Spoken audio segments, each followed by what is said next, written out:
Well, just in case you still had any level of doubt that the Trump administration wasn't going to do everything that they could to flip the November elections into their favor. The federal government has never put the uniformed military at our polls during World War II, right after 9/11. We've never had to do that. So, Secretary Hegseth, if the president, who regrets not signing that executive order to the then SecDef in 2020, asks you to seize ballots or voting machines in states during the 2026 election, will you stand up for the Constitution and say no, or will you salute and do his bidding?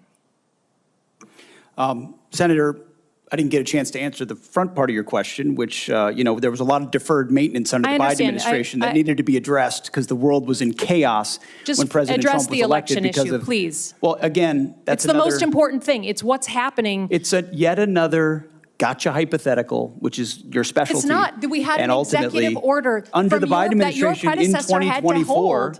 It's not a hypothetical. I refuse to accept. You give that answer all the time. You and I have done this dance before. Get over it, okay?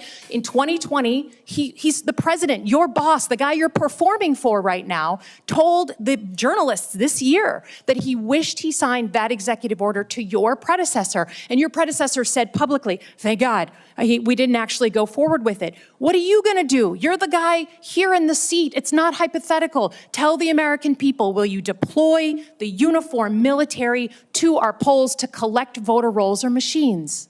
Are you accusing me of performing? Because you're performing for cable news right now. But just Mr. answer the Secretary, question. we have It's a hypothetical. By the way, in 2024, under the Biden administration, 15 states did deploy under troops to their polling governor's stations. authority, when their governors asked for it. What did Joe Biden say about that? That's fundamentally, I don't think anything, because he needed them for cybersecurity and for COVID. Trump did it too, under Trump. But it was not the federal decision. It was those governors of the states under their authorities, okay? It's never been done in our history. Please stand up for the Constitution. Do not send uniformed military to our polls. Do you have a response to that portion of the question, Mr. Secretary? I've never been ordered to do anything illegal, and I won't. That goes without saying. Even before you get to the realities of the 2026 midterms and the 2028 presidential election, we already saw Donald Trump try to stay in office in 2020 as thousands of people literally ransacked the Capitol. That happened on live television. We saw it, and yet millions of people put him back in office. And this go round, the Supreme Court just basically gutted the Voting Rights Act. This latest Supreme Court decision is bullshit. With one swoop, they rolled back 60 years of civil rights. But keep listening, because you can make a difference with nothing but your voice. The court gutted one of the last real protections of the Voting Rights Act. The impact is massive. Republicans could lock in up to 19 extra House seats. Hundreds of districts representing Black and Latino communities could disappear because of what the Supreme Court just allowed. Now, this didn't happen in a vacuum. Trump pushed for it. Some states refused, so the Supreme Court stepped in and cleared the way. This is how power gets locked in, not earned. So now the fight moves everywhere. And you can join just by picking up a phone or shooting one email. Because states like New York, Massachusetts, and Maryland must act now. In Maryland, that means contacting Democrat Bill Ferguson, the state Senate president who controls what legislation moves, and let him know he needs to act now.